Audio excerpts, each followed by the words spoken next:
तभी तो न्याय मिला है। न्याय इसलिए मिला है कि ये केस बिल्कुल गलत था, पुलिस के द्वारा गलत केस किया गया था। थाना पर जब हमने गया अपने बच्चे को बुला करके दिया था और उसके बाद थाना के स्टाफ, क्या मैं रेपिस्ट था? हमको वहाँ कहा गया था जो रेपिस्ट का बाप को यहाँ से भाग जाओ, नहीं तो इतना डंडा मारेंगे कि तुम्हारा होश ठंडा कर। इसने कहा था? अब नाम हम बोल सकते हैं, कोई दिक्कत नहीं है। वो थानेदार बोला, पुलिस वाला बोले तो देने वाला ऊपर वाला है। सजा किसी को देने वाला अगर है तो वो ऊपर वाला है। जो निर्दोष बच्चे को फंसाए थे वो विश्वास रखे, जो अगर माँ की कृपा से हमने अपने बच्चे को लाया है मौत के मुंह से, तो वो भी मौत के मुंह में जरूर जाएंगे और उनको वही सजा देगी जिसका नाम है दुर्गा। देखिए, हमने पहले भी कहा था सच परेशान हो सकता है, पराजित कभी नहीं हुआ है। जिस दिन सच पराजित होना शुरू हो जाएगा उस दिन यह पृथ्वी विलीन हो जाएगी। किसी दबाव में आके इनको इसमें संलिप्त कर दिया गया हुआ था, जिसके लिए इनकी लड़ाई मानवाधिकार में चल रही है। पिताजी को भी दर्द की ठोकरें खानी पड़ी थी, इसलिए कि स्वाभाविक है किसी भी शरीफ आदमी को अगर पता चले कि उसके बेटे को किसी के मुकदमा रेप केस में फंसा दिया गया है तो क्या गुजर सकता है। आप बताएं कि आज कोर्ट ने उसे बरी कर दिया है कि वो बेकसूर है, फिर क्या होगा? उस पुलिस वाले का क्या इल्जाम होगा? उस पुलिस वाले पर क्या मुकदमा दर्ज करेगा वो बाप जिसके बेटे को बेकसूर फंसा दिया गया और उसे उसकी इज्जत को नीलाम कराया? बेगुनाही की बात शुरू से ही कहते आए हैं, उनके परिजन भी उनकी बेगुनाही की बात शुरू से ही कहते आए हैं और उन्हें ये विश्वास था कि अगर मेरी बात आज नहीं सुनी जा रही है, मुझे किसी भी जुर्म में आरोपित किया जा रहा है, तो न्यायालय मैं जाऊंगा, न्यायालय में अपनी बात रखूंगा और न्यायालय के समक्ष जब तक आएगा तो सत्यमेव जयते की जो धारणा है और न्यायालय पर जो अटूट विश्वास है लोगों का, जब उनका कहीं कुछ नहीं होता तो कहता मैं न्यायालय में साबित करूंगा, तो आज उन्होंने अपनी निर्दोषता साबित की है।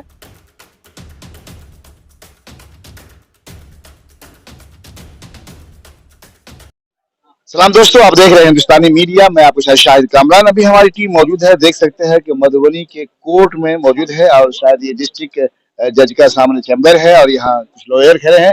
हम बता दें दर्शकों आपको कि साल 2022 में मधुबनी बस स्टैंड रेप कांड, शायद याद होगा आपको, हाँ, मधुबनी बस स्टैंड रेप कांड से मशहूर जो मामला सामने आया था, जिसमें 5 लोगों को नामजद किया गया था, काफी चर्चे में था। आज इसी मामले में हम बात करने आए हैं। यहाँ के लॉयर हैं प्रकाश मणि झा जी, हम उनसे बात करेंगे कि क्या इस केस में कहां तक प्रोग्रेस है। जानकारी के मुताबिक इस केस में 4 लोगों को बरी कर दिया गया है। आइए जानते हैं। स्वागत है सर आपका। बहुत बहुत धन्यवाद सर, अपना परिचय दीजिए। मेरा नाम प्रकाश मणि झा, मैं अधिवक्ता व्यवहार न्यायालय Madhubani. Madhubani bus stand rape कांड शायद साल 2022 का मामला था, ये क्या उसमें प्रोग्रेस है और क्या कामयाबी मिली है आपको? जी, ये 25 फरवरी 2022 की घटना थी और एक घटना पे एफआईआर दर्ज किया गया हुआ था, मधुबनी नगर थाना कांड संख्या 7722, जो पॉक्सो कोर्ट में विचारणीय था। एडीजे 6 में GR 3922 के रूप में इस कांड का विचारण चल रहा था और काफी गंभीर प्रकृति का आरोप यहाँ पे लगाया गया हुआ था, जिसमें से किशन राम, पंकज राम, संजय कुमार झा और शिवा कुमार पे जो आरोपित जितने भी उन पे आरोप लगाया गया था, उनसे आज माननीय न्यायालय ने उनको दोषमुक्त करार दिया गया है। उनको साक्ष्य के अभाव में, काफी गंभीर चूंकि मुद्दा था और इस अपराध की गंभीरता के हर एक बिंदु पर विचारण के दरमियान माननीय न्यायालय ने काफी गंभीरता से विचार किया, एक एक सूक्ष्म पहलू का विश्लेषण किया, जितने भी गवाह थे उनका क्रिटिकल एनालिसिस किया गया, काफी सघन परीक्षण किया गया। जहां कहीं भी न्यायालय को लगता था कि इसमें उनके इंटरवेंशन की आवश्यकता है, तो उन्होंने सबसे पहले तो एक ऐसा माहौल गवाहों को दिया कि वो अपनी बात खुद निर्भीकता पूर्वक कह सके। और जब सारे परीक्षण हो गए और परीक्षण होने के बाद जब तथ्य सामने आए, तो आज के दिन जजमेंट का दिन था और तथ्यों के आलोक में चारों जो मैंने नाम कहा था, जो जिनके ऊपर विचारण चल रहा था, पंकज राम, किशन राम, संजय कुमार झा और शिवा कुमार, जो अपनी बेगुनाही की बात शुरू से ही कहते आए हैं, उनके परिजन भी उनकी बेगुनाही की बात शुरू से ही कहते आए हैं और उन्हें ये विश्वास था कि अगर मेरी बात आज नहीं सुनी जा रही है, मुझे किसी भी जुर्म में आरोपित किया जा रहा है, तो न्यायालय मैं जाऊंगा, न्यायालय में अपनी बात रखूंगा और न्यायालय के समक्ष जब तक आएगा तो सत्यमेव जयते की जो धारणा है और न्यायालय पर जो अटूट विश्वास है लोगों का, जब उनका कहीं कुछ नहीं होता तो कहा था मैं न्यायालय में साबित करूंगा, तो आज उन्होंने अपनी निर्दोषता साबित की है। और वकील साहब बात बताया आप कि 4 आदमी को जो बता रहे हैं कि 4 बेगुनाह साबित हुआ है। 4 में एक लड़का जो शायद बीजेपी नेता का बेटा भी था। बदनामी काफी हुई थी, बदनामी काफी हुई, काफी चर्चे का विषय था। उनके जो पिताजी हैं, पिताजी को भी दर-दर की ठोकरें खानी पड़ी थी। इसलिए कि स्वाभाविक है, किसी भी शरीफ ज़ादे को, शरीफ आदमी को अगर पता चले कि उसके बेटे को किसी के मुकदमा रेप केस में फंसा दिया गया है, तो क्या गुजर सकता है। आप बताएं कि आज कोर्ट ने उसे बरी कर दिया है कि वो बेकसूर है, फिर क्या होगा? उस पुलिस वाले का क्या इल्जाम होगा? उस पुलिस वाले पर क्या मुकदमा दर्ज करेगा वो बाप जिसके बेटे को बेकसूर फंसा दिया गया और उसे उसकी इज्जत को नीलाम कराया गया? देखिए, जहां तक कभी कोई गंभीर मामला होते हैं तो उनको राजनीतिक परिदृश्य से कभी भी नहीं देखना चाहिए, क्योंकि कभी भी कोई आरोप या प्रत्यारोप किसी पे लगता है तो वो व्यक्ति विशेष पर लगता है। किसी राजनीतिक दल या उसकी कदकाठी या उसका समाज में क्या योगदान है या वो कैसा है, उससे कोई मतलब नहीं रहता उसकी छवि के ऊपर में, उसके किए हुए कृत्य के ऊपर में ही कोई बात आती है। जहां तक आप व्यक्तित्व विशेष के रूप में कह रहे हैं, तो मैं संजय कुमार झा के पिता के बारे में आप बात कर रहे हैं। जितेंद्र झा को लोग काफी सामाजिक एक प्रेरणा के स्रोत के रूप में, बाबा के रूप नाम से जानते हैं लोग। वो मंदिर में पूजा करते हैं और उनका अपने देव पर अटूट विश्वास था।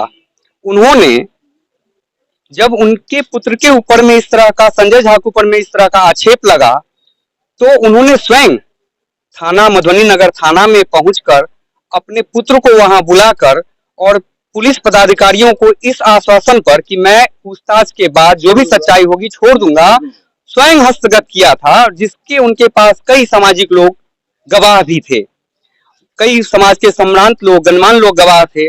बावजूद इसके उनके पुत्र को, जिनसे उन्होंने पूछा था कि पुत्र तुम्हारी कोई इसमें संलिप्तता है, तो उनके पुत्र ने कहा था कि पिता ईश्वर का रूप होता है और मैं उसी ईश्वर की सौगंध खा के कहता हूं कि मेरी कोई संलिप्तता नहीं है। और जब मेरे पास ये मुकदमा लेके आए थे तो कई सारे लोग व्यक्तिगत रूप से मुझे भी आक्षेपित किए थे कि इस तरह के मुकदमा आप लड़ते हैं, लेकिन उन्होंने कहा था उसने पिता रूप ईश्वर की कसम खाई है, तो मैं भी अपने ईश्वर की सौगंध खाता हूं कि मैं उसे निर्दोष कराने में जो भी लड़ाई, जहां तक लड़ाई होगी मैं लड़ूंगा। और जो पुलिस वाले इसमें जानबूझकर और धोखा और षड्यंत्र के तहत किसी और से प्रभावित होकर मेरे पुत्र को इसमें संलिप्त किए हैं, उनको भी मैं छोड़ूंगा नहीं। इसी कड़ी में वो मानवाधिकार के पास भी इसकी अर्जी लगा चुके हैं। निश्चित रूप से ये मुद्दा आज इनके बरी होने के बाद ये चीज तो साफ हो गया है कि इनकी कोई भूमिका नहीं थी, ये निश्चित रूप से निर्दोष थे और एक साजिश के तहत, षड्यंत्र के तहत या किसी दबाव में आके इनको इसमें संलिप्त कर दिया गया हुआ था, जिसके लिए इनकी लड़ाई मानवाधिकार में चल रही है। आशा करते हैं ये लड़ाई लंबी खींचेगी, ये अभी शुरू ही हुई है और जो भी दोषी पुलिसकर्मी होंगे या जो भी दोषी व्यक्ति होंगे उनके ऊपर में निश्चित रूप से कार्रवाई की जाएगी। धन्यवाद सर। लड़ाई लंबी तक ही चले, लेकिन कम से कम उन पुलिस वालों की आंख जरूर खुले जो किसी भी बेकसूर को कसूरवार बनाकर नाम जद कर देते हैं। अच्छा, बात करते हैं, क्या नाम है सर आपका? जितेंद्र झा। आपके बेटा की आज रिहाई हुई है, रिहाई इस मामले में कि वो बेकसूर साबित हुआ, कैसा लग रहा है आपको? देखिए, हमने पहले भी कहा था कि सच परेशान हो सकता है, पराजित कभी नहीं हुआ है। जिस दिन सच पराजित होना शुरू हो जाएगा उस दिन यह पृथ्वी विलीन हो जाएगा। और मुझे अपनी माता पर भरोसा था और हमने इनको भी, वकील साहब को भी कहा था। बहुत सारे वकील के पास गए लेकिन हमारे फाइल फेंक दिया जाता था। थाना पर जब हमने गया, अपने बच्चे को बुला करके दिया था और उसके बाद थाना के स्टाफ, क्या मैं रेपिस्ट था? हमको वहां कहा गया था जो रेपिस्ट का बाप हो यहाँ से भाग जाओ, नहीं तो इतना डंडा मारेंगे जो तुम्हारा होश ठंडा कर देंगे। किसने कहा था? अब नाम हम बोल सकते हैं, कोई दिक्कत नहीं है। वो थानेदार बोला होगा, कौन बोलेगा? पुलिस वाला बोलेगा। हाँ, पुलिस वाला ही पुलिस वाला बोला जी। आज इस पुलिस वाले के लिए सबक है ये। देखिए, उनको तो देने वाला ऊपर वाला है। सजा किसी को देने वाला अगर है तो वो ऊपर वाला है।